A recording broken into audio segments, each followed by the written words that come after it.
Hello, আজকে আমাদের feast হচ্ছে, ফুচকার ফিস্ট। আমরা বন্ধুরা মিলে করছি। চলো দেখা যাক, আজকে ব্লগ করছি তোমাদের সাথে।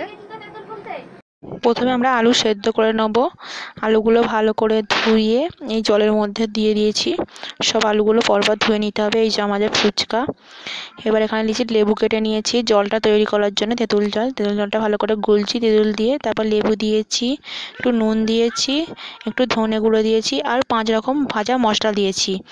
তারপর এখানে আমরা সব কিছু ভেজে নিচ্ছি আর ফুচকাগুলো রেডি করছি ভালোভাবে ভেজে। ফুচকাগুলো আস্তে আস্তে সব কটা ফুচকা ভেজে নিয়েছি। আমাদের ফুচকা রেডি হয়ে গেছে।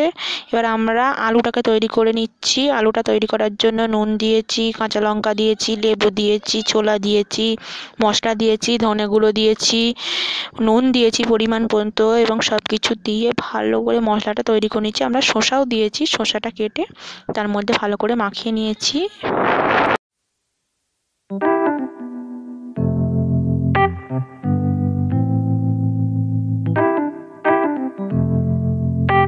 ফুচকা একদম রেডি হয়ে গেছে, সবাই দেখে নাও। আমার ভিডিওটা ভালো লাগলে লাইক কমেন্ট করে দিও।